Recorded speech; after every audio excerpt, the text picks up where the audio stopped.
제가 사무실에 달려있는 달력을 이렇게 떼면서 보니까 마지막 한 장만 남았더라고요. 이 한 장 떼니까 맨 벽이에요. 세월이 빠르다 하는 생각을 하게 됩니다. 이 달력을 새로 걸었던 것이 엊그제 같은데 이제 한 장이 남았습니다. 그리고 또 한 달 계획표가 게시로 돼서 벽에 붙어 있는데 그 빈칸을 이제 채우게 되죠. 채우면서 이 빈칸을 계획된 것으로 써서 옮기지만 또 여기는 무엇으로 채워야 되는가 하는 생각을 하게 됐습니다.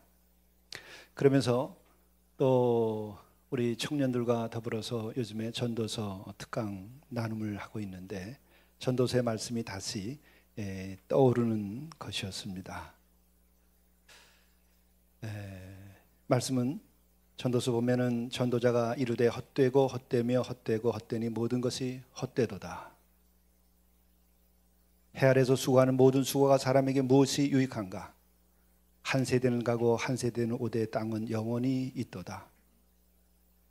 해는 뜨고 해는 지되 그 떴던 곳으로 빨리 돌아가고 바람은 남으로 불다가 북으로 돌아가며 이리 돌며 저리 돌아 바람은 그 불던 곳으로 돌아가고 모든 강물은 다 바다로 흐르되 바다를 채우지 못하며 강물은 어느 곳으로 흐르든지 그리로 연하여 흐르느니라. 굉장한 지혜를 가진 이의 삶을 또 어느 대상을 보면서 갖는 통찰력이죠. 오늘 우리들은 이러한 통찰력을 필요로 하지만 과연 이런 통찰력을 가지고 우리가 살아가고 있는가? 해 아래 수고하는 모든 수고가 무엇이 유익한가? 헛되고 헛되다라고 하는 생각조차 우리가 하고 살아가고 있는 것인가? 우리는 뭔가 인위적인 목표를 놓고 그것이 무슨 목표든지 상관없이 무슨 달려가느냐고 바쁘고 정신이 없는 것은 아닌가? 제가 한 해의 달력을 마지막 남겨놓고 지나가버린 달력들 뜯어낸 것들을 생각하면서 그 많은 날들은 어떻게 지나가 버린 것일까? 전도자가 이르는 말처럼 헛되고 헛되며 헛되고 헛되니 모든 것이 헛되도다라는 생각도 함께 마음속을 휑하게 스치고 지나갑니다. 헛된 허망한 그 바람이 가슴을 뚫고 지나가는 것을 저도 경험을 합니다. 또한 계절이 바뀌는 것을 보면서도 역시 계절은 쉼없이 흐르고 우리는 잠시 있다가 사라져 가야 한다는 것을 직시하면서 역시 헛되고 헛되고 헛되며 헛되다라고 하는 생각을 피할 길이 없습니다. 뿐만 아니라 전도자는 얘기합니다. 모든 만물이 피곤하다는 것을 사람이 말로 다 말할 수 없나니 눈은 보아도 족함이 없고 귀는 들어도 가득 차지 아니하도다. 만물의 피곤함, 그것을 보는 그 전도자는 자신의 피곤함을 통해서 만물의 피곤함을 보고 있는지도 모르겠어요. 우리는 진정 우리 자신들의 삶이 고달프고 어렵다 할지라도 정말 고달프고 어렵다고 하는 것을 우리가 대면하면서 우리들의 삶과 만물이 피곤함 가운데 있다고 하는 것을 우리들이 알고 있는지, 우리는 그 생각하기에는 너무도 삶은 바쁘고 또 그런 생각을 하다 보면 우리는 인생에서 뒤처지고 패배할까 봐 두려워서, 아니면 내 자신이 형편없이 살아왔다고 하는 것에 대해서 내가 직면하기 싫어서 우리는 만물의 피곤함과 내 삶의 헛됨에 대하여 우리는 회피하고 사는 것은 아닐는지, 우리는 한 장 남은 달력을 바라보면서 또 한 해 동안 지나온 우리들의 삶의 빈칸을 채워왔는데 어떻게 채웠는지 우리는 정직할 필요가 있다 하는 것입니다. 삶의 실제는 우리들의 상상과 생각과 달리 존재하고 있는 것입니다. 내가 아무리 훌륭하다 하더라도 훌륭하지 않을 수 있습니다. 내 삶이 아무리 영광스럽게 잘 살아온 승리자의 노래를 부를 만하다고 자기가 생각한다 할지라도 그렇지 않을 수 있습니다. 그 마지막은 하나님께서 우리를 보실 때에 내 삶은 어떠하였다고 말씀하시는 그 말씀을 우린 듣게 되어 있습니다. 그것을 최후의 심판, 우리의 생의 마지막 자리입니다. 우리는 적어도 거기에 이르기 전에 헛되고 헛되며 헛되고 헛되니 모든 것이 헛되도다라고 하는 정도의 통찰과 인식은 가져야 우리는 헛되지 않은 삶의 길로 우리의 발길을 옮기게 될 것이고, 저도 생각하기에 이제 12월 남은 그 빈칸을 계획하고 채우면서 바쁜 일정을 채우는 것이 아니라 헛되지 아니하는 일정으로, 헛되지 않은 삶의 내용으로, 거짓되고 또 진실하지 않은, 그리스도가 계시지 않은 그런 목회로 채우지 아니할 그 빈칸, 그것은 뭘까 생각하게 됩니다. 전도자는 계속 이런 노래를 부릅니다. 마음을 다하며 지혜를 써서 하늘 아래서 행하는 모든 일을 연구하며 살핀즉 이는 괴로운 것이니 하나님이 인생들에게 주사 수고하게 하신 것이라. 여러분, 괴로운가요? 괴롭지 않으실까요? 괴롭지 않은 척 할 필요는 없어요. 나만은 괴로움이 없다고 생각할 필요는 없어요. 그것은 거짓입니다. 그것은 자신에 대한 배반입니다. 여러분, 나의 인생이 괴로운 것이면 괴로운 겁니다. 고통스러우면 고통스러운 겁니다. 그것이 삶의 실제고, 그것을 소위 우리가 얘기하는 리얼리티라고 하는 거예요. 그것을 우리는 끊임없이 자기 위장을 통해서 나만은 아니라고 말하고 싶은 거죠. 왜? 우리의 삶이 헛되고 세상에서 패배할 수 없기 때문에. 그런 나의 의지 있을 줄은 몰라도 나의 실상은 아닐 수 있다는 용기가 필요해요. 그것을 우리는 존재의 용기라고 얘기합니다. 누구와 싸워서 이기는 용기가 아니고, 두려움과 싸워서 이기는 용기가 아니라 내 자신을 대면할 수 있는 그 용기가 필요한 거죠.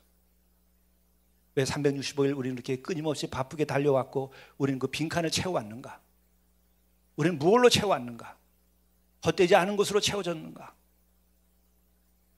우리는 괴롭지 않은 것으로 채워졌는가? 우리는 그것을 채우면서 과연 괴로움을 겪지는 않았는가? 목회 연구 생각해도 역시 저 역시도 똑같은 괴로움의 여정이고 똑같이 헛됨의 여정을 피할 길은 없습니다. 내가 해 아래서 행하는 모든 일을 보았노라. 보라, 모두 다 헛되어 바람을 잡으려는 것으로다.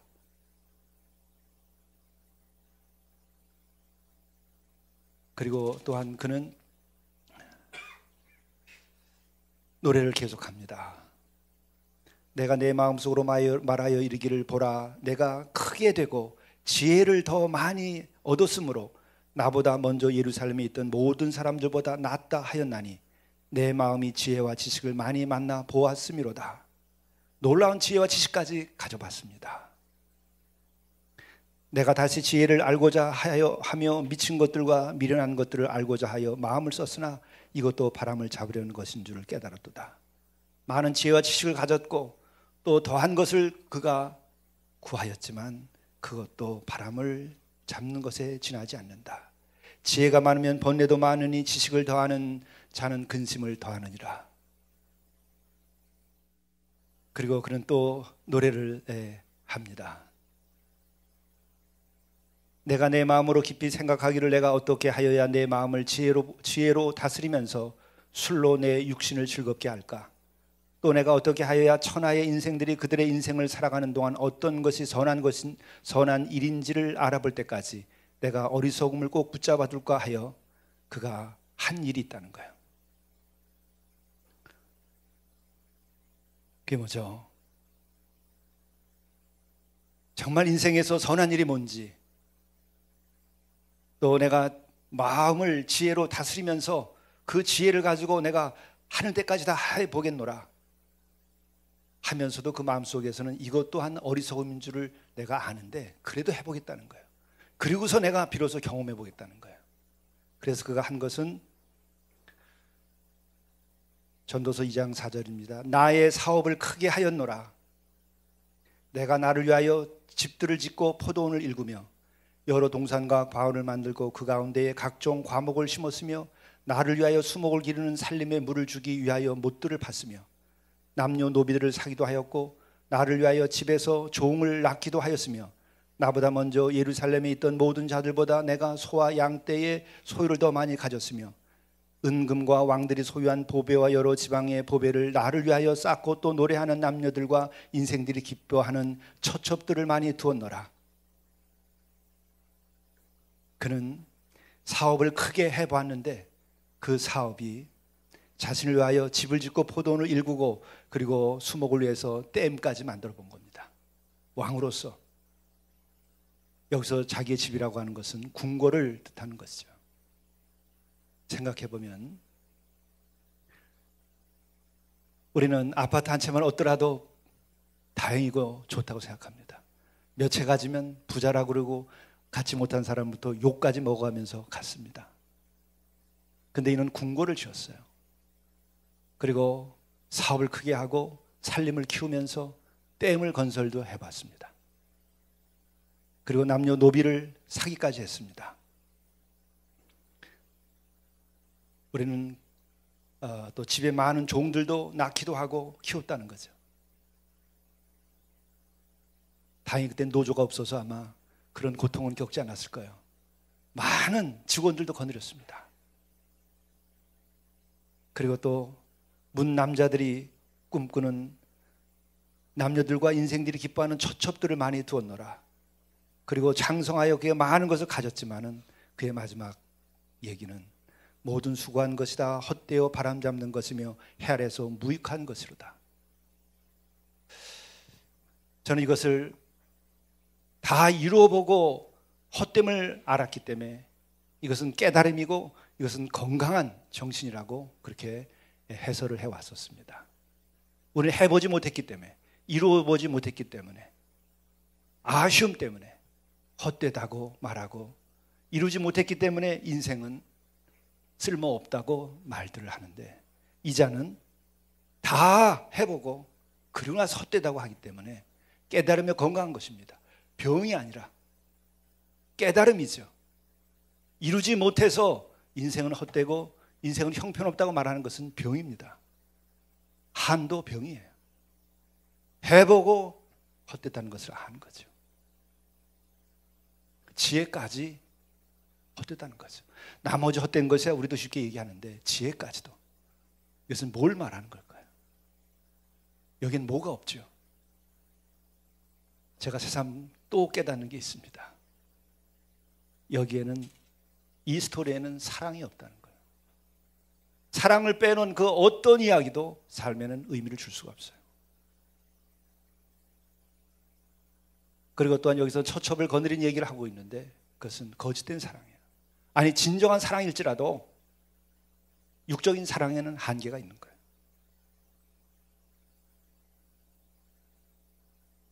예수 그리스도를 향한 우리들의 삶이라고 하는 것은 그의 거룩한 사랑을 향하여 가는 길이에요.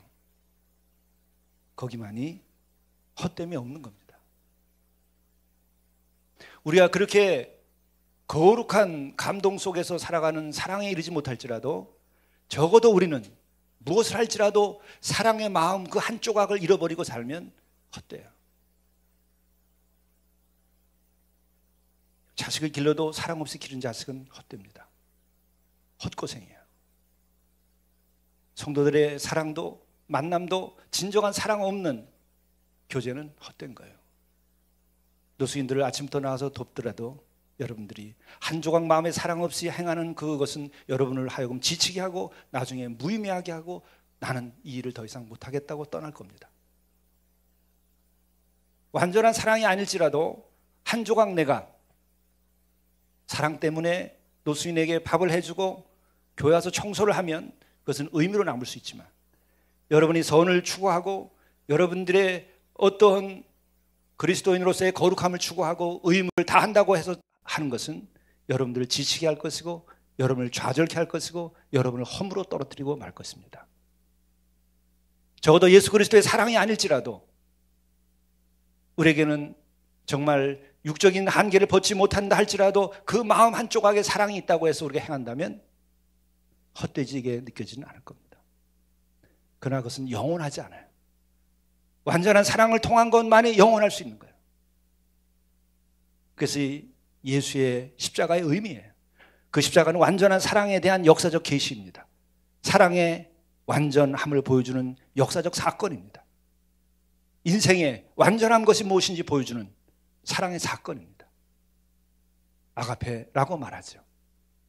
하나님의 사랑이시고 그분은 완전하신데 그분이 시공간 안에서 역사적 사건으로서 구원의 사건으로서 우리들에게 나타내 준 것이 십자가의 사랑입니다.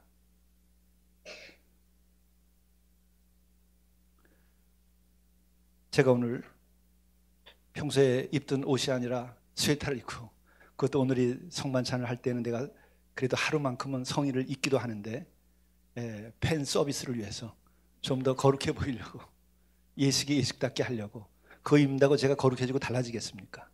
그런 건 아니죠. 그러나 전체 예식을 위해서 또 제가 그렇게 온전히 거룩하지 않으니까 옷이라도 입어가지고 거룩한 척 해야 감춰지니까 제가 성찬하는 날은 성의를 입었어요. 근데 오늘은 또 평소에 입던 옷도 아닌 것을 입고 나왔습니다.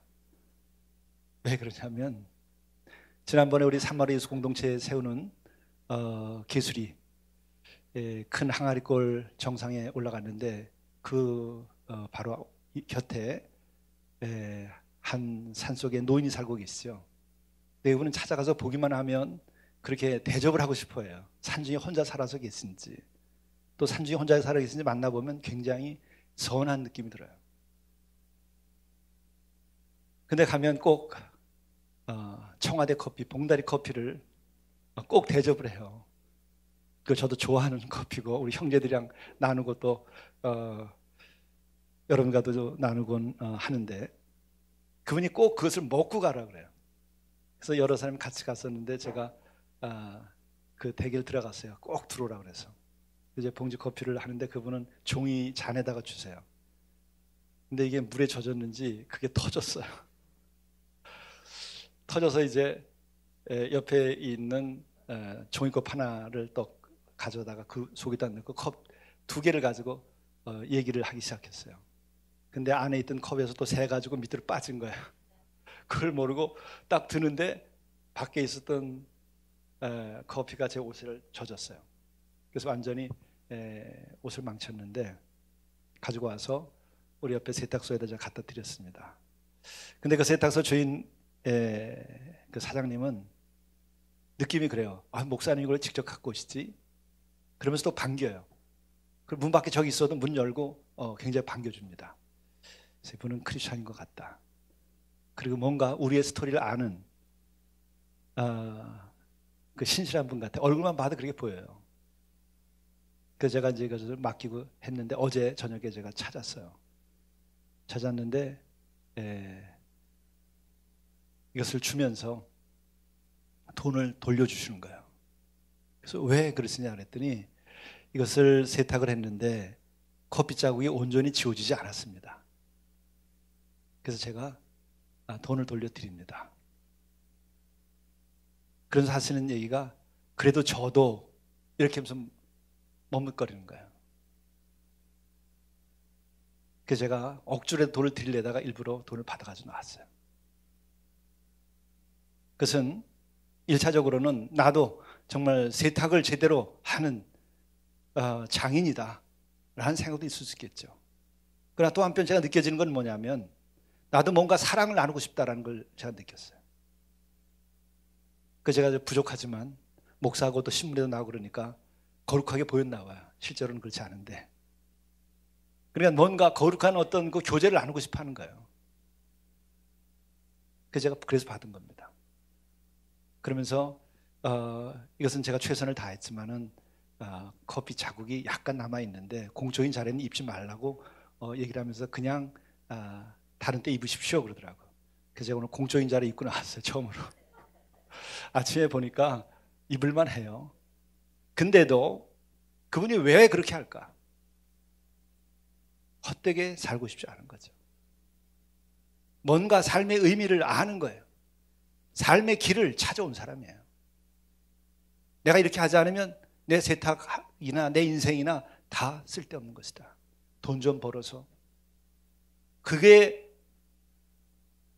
나를 나답게 하고 나의 신앙을 진정으로 돈독하게 하고 그 돈이 나의 삶의 영화로움을 주는 것이 아니다. 나는 비록 내가 세탁소 일을 하지만은 이것은 일이고 나는 거룩한 그 어떤 것을 추구하고 어떤 사랑을 나누고 싶다는 거죠. 그래서 제가 그런 파트너가 상대가 되었다는 것이 감사하고 은혜가 되어서 아침에 이것을 잊고 설교단에 섰어요. 제가 그러고 보니까 내 지나온 생애 과정에서도 바로 어제 일이지만 그 빈칸에 사랑으로 나에게 접근한 이들에 대해서는 내 자신도 생각할 때에 헛되지 않아요. 헛되지 않아요. 그러나 우리가 무엇을 함께 나누든지 어떤 승리의 전리품을 나눌지라도 얼마나 많은 우리가 헌금으로 주의 일을 할지라도 사랑이 없으면 우리는 꽹과래요. 주께서 이미 얘기하셨어요. 내 마음속에 남는 것도 의미도 그의 사랑이 남는 것이지 그의 세탁해 준 것이 남는 게 아니에요.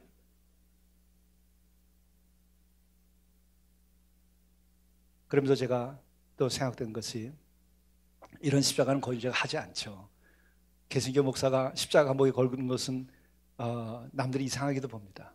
심지어는 어떤 분은 이단이라고까지 얘기해요. 근데 이 십자가를 제가 오늘 아침에 눈에 띄길래 걸었어요.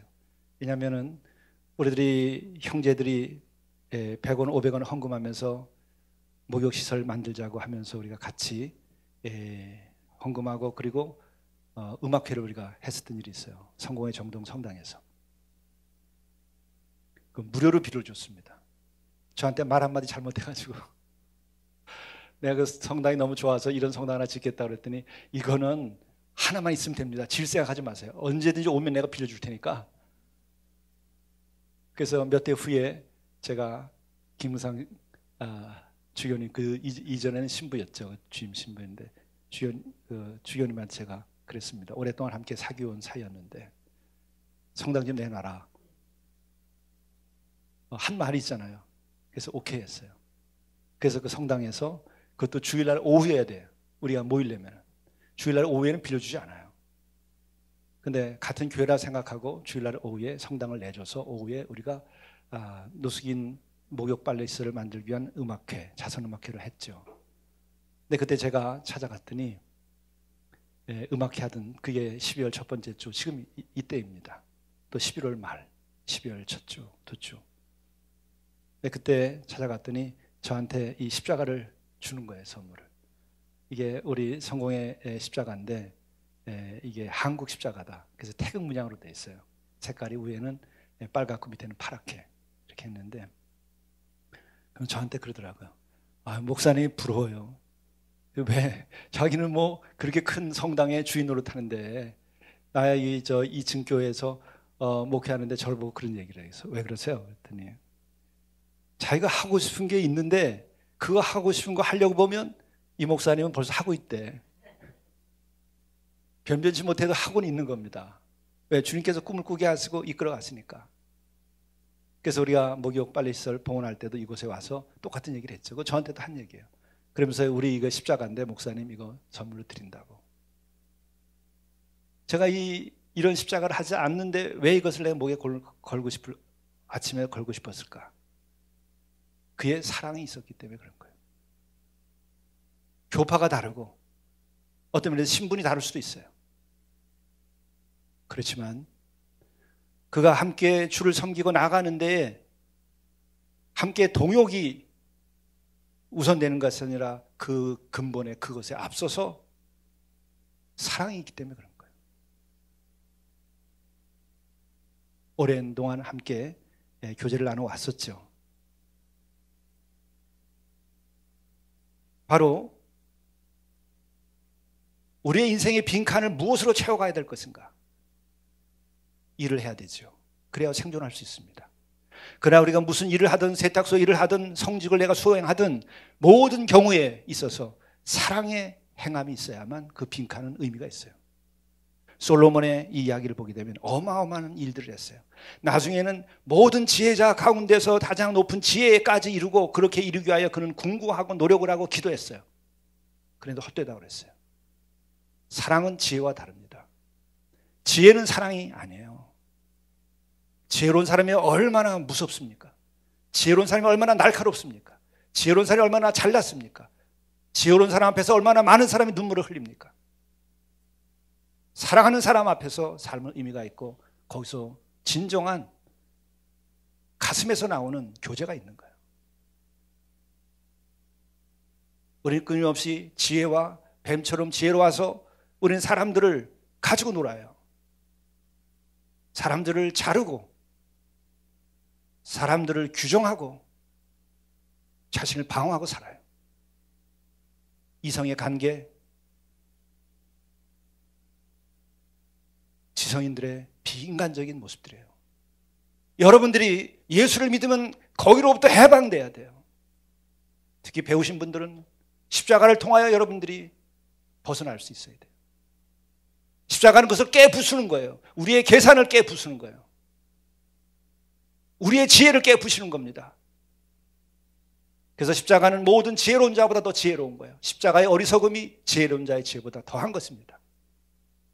그렇지 않은 한 왜? 우리는 마지막에 헛되다는 것밖에 남는 게 없기 때문에 그래요. 남을 위해서가 아니라 내 자신의 삶의 의미를 위하여서, 헛되지 않은 내 인생을 위하여서 우리는 계산을 넘어서 십자가를 통해야 우리의 삶은 헛되지 않음을 깨달을 거예요. 우리는 솔로몬의 뒤를 이어서 그 헛됨의 길을 계속 갈 것입니까? 솔로몬만큼 되지도 않을 텐데. 이 나라에서 재벌이 탄생할 수 있겠습니까? 솔로몬만큼 재벌과 솔로몬만큼 그 권력을 또 그만큼 지혜를 우리가 가질 수 있을까요? 계산이라도 해볼 필요가 있어요. 나는 텄다. 인생도 남은 게 얼마 없다. 가진 것도 아직 별로 없다. 자본도 별로 없다. 대통령 후보로 나갈 아직 조건도 없다. 그러면 차라리 빨리 십자가를 알고 사랑의 길로 나가야 되는 거예요. 왜? 그것은 상관없어요. 내가 솔로몬처럼 될 수 있는 능력이 있다 할지라도 그가 이미 얘기해 줬어요. 그가 겪어봐 줬어요. 야, 내 뒤를 따라오지 마라. 예수를 따르라. 예수의 십자가와 그 사랑을 따르라. 그거예요. 그렇게 될 때에 우리는 갑자기 포로로 살던 자들이 갑자기 포로에서 벗어나서 시온을 향하여 해방된 삶으로 나가는 이 시편 126편의 말씀을 경험하게 될 거예요. 포로 생활 언제 끝날지 몰랐습니다. 이스라엘의 그 바벨론에서의 생활은 고욕스러운 것이었고 강제 노역에 시달릴 수밖에 없었고 또한 차별을 받으며 살 수밖에 없었습니다.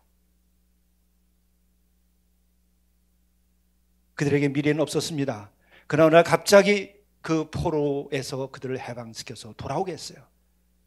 그래서 오늘 봉독한 시편의 말씀을 보면은 갑자기 포로를 돌려보내실 때에 그들이 겪었던 얘기를 하죠. 우리 입에는 웃음이 가득하고 우리의 혀에는 찬양이 찼었도다. 여러분 오늘 지금 살고 있는 것이 그 포로 생활입니까? 아니면 거기서 자유케 된 삶입니까? 남은 인생의 기간 동안 그 빈칸을 여러분들은 자유인으로 채울 생각이 있습니까? 아니면 노예로서 포로로 채울 것입니까? 웃음이 가득하고 혀에는 찬양이 가득 찬 그런 인생을 여러분들이 살기를 원하십니까? 그러니는 오늘 시편 126편 5절 6절에 나오는 것처럼 눈물을 흘리며 씨를 뿌리는 자는 기쁨으로 거두리로다. 여러분이 그 뭔가 자기를 깨고 넘어서는 눈물이 필요해요. 그리고 사랑의 씨를 뿌려야 돼요. 주님의 말씀의 씨를 뿌려야 돼요. 그럼 우리 인생에는 기쁨으로 거두는 날이 올 것입니다. 울며 씨를 뿌려 나가는 자는 반드시 기쁨으로 그 곡식단을 가지고 돌아오리라. 우리는 한 번은 울고 나 자신을 깨고 넘어오는 과정이 필요한 거예요.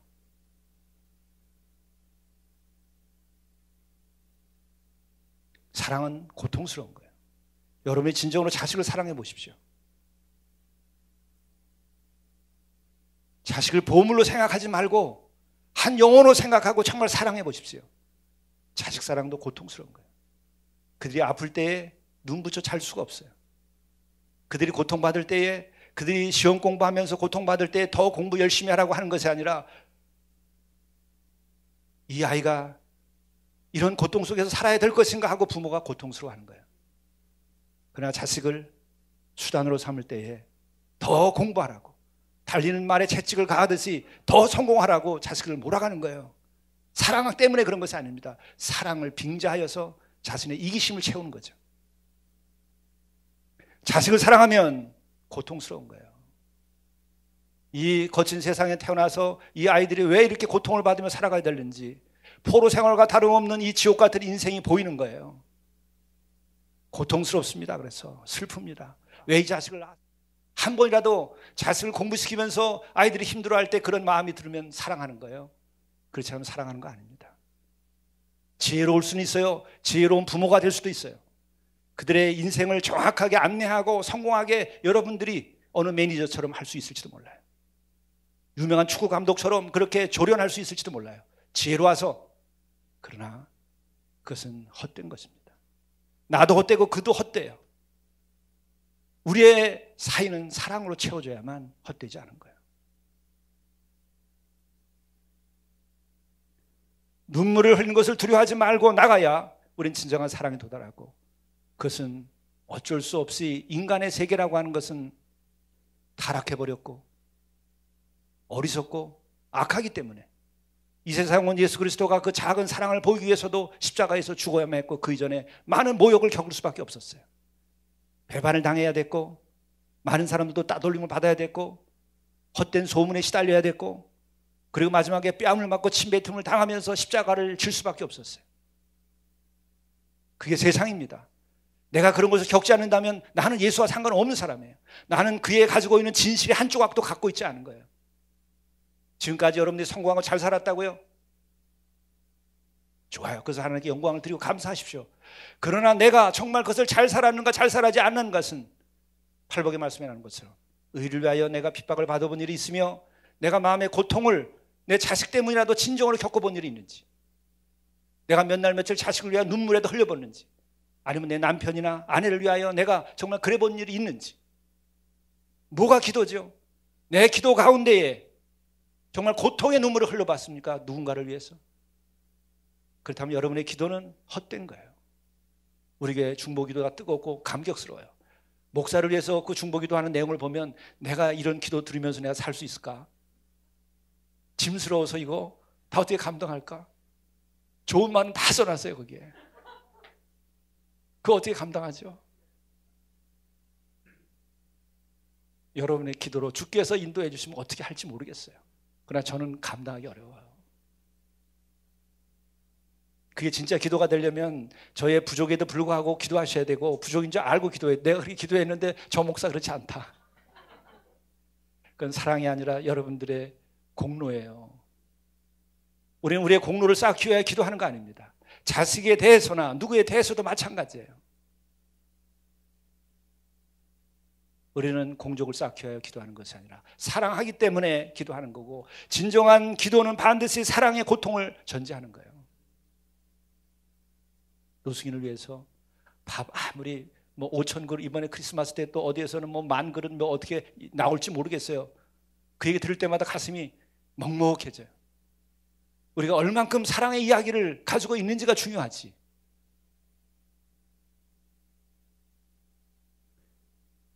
사랑은 실적이 아니에요. 어려운 사람 돕는 것이 실적이 아니에요. 어떤 사람은 또 그래요. 그래서 제가 정신도 차리지만은 우리 교회가 노숙인들을 돕는다고 그러는데 뭐 이렇게 한 게 있냐고. 한 거 별로 없어요.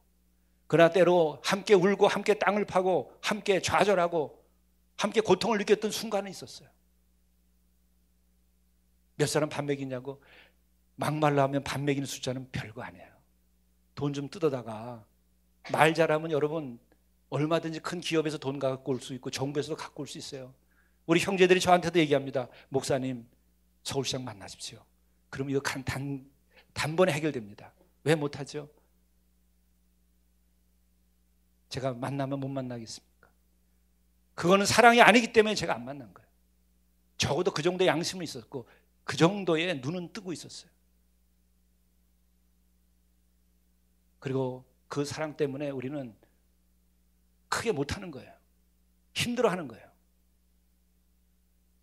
사업이면 얼마든지 할 수 있어요. 머리 잘 쓰면 이 대한민국의 공돈으로 돌아가는 돈이 얼마나 많습니까? 몇십억 아무것도 아니에요. 그러나 우리는 그 많은 것보다도 한 사람의 영혼에 대한 눈물의 기도가 있어야 되는 거예요. 그것이 사랑이고 그것이 진정한 기도예요. 오늘 저는 이 시편의 말씀을 새롭게 대하며 읽게 되는 거예요. 눈물을 흘리며 씨를 뿌리는 자, 인생에서 눈물을 흘리는 자들은 진실한 사람이고 사랑이 있는 사람들이에요. 그 인생에는 솔로몬도 그 많은 것을 이루었지만 헛되다고 얘기했으나 그는 기쁨으로 거두려다 인생을. 울며 씨를 뿌려 나가는 자는 반드시 기쁨으로 그 곡식단을 가지고 돌아오리라. 이 길을 가는 자에게서는 시편 127편에 나오는 말씀처럼 여호와께서 집을 세우지 아니하시면 세우는 자의 수고가 헛되며 여호와께서 성을 지키지 아니하시면 파수꾼에 깨어있으며 헛되도다 하는데, 그 집이 헛되지 아니한 집이 될 겁니다. 여러분이 진정 사랑의 눈물을 가지고 기도하고 사랑의 눈물을 가지고 여러분들이 가정을 세우고 여러분들이 자녀를 그리고 성도들을 그리고 우리 이웃을 대하게 된다고 한다면 결코 여러분의 집은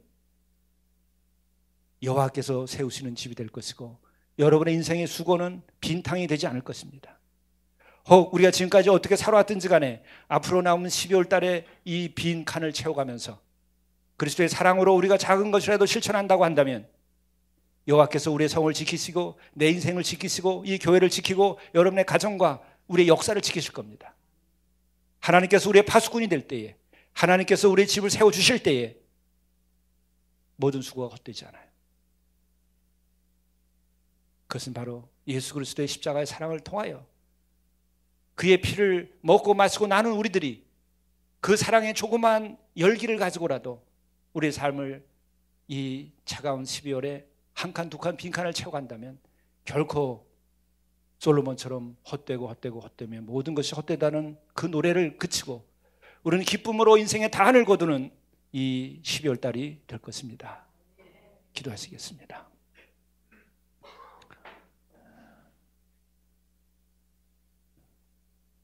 눈물을 흘리며 씨를 뿌리는 자는 기쁨으로 거두리로다. 울며 씨를 뿌려 나가는 자는 반드시 기쁨으로 그 곡식단을 가지고 돌아오리라. 그리스도의 눈물로 그리스도의 그 고난의 아픔을 가지고 인생의 씨를 뿌리고 복음의 씨를 뿌리고 사랑의 씨를 뿌리고 우리가 함께 그렇게 살아갈 수 있는 힘을 주시옵소서. 우리는 용기도 부족하고 그러한 고난을 받기에 또한 두려울 수밖에 없는 존재이오나 주께서 우리와 함께 하시고 인도하여 주셔서 우리들이 그리스도의 사랑의 눈물을 우리가 알게 하시고 그렇게 삶의 씨를 뿌림으로 기쁨으로 곡식의 단을 가지고 돌아오는 추수하는 그 농부처럼 우리들의 삶이 충만하게 되게 도와주시고 또한 그것으로 하나님께 영광을 드리며 또한 우리의 집을 우리 주님께서 세우시는 놀라운 역사가 있도록 인도해 주옵소서.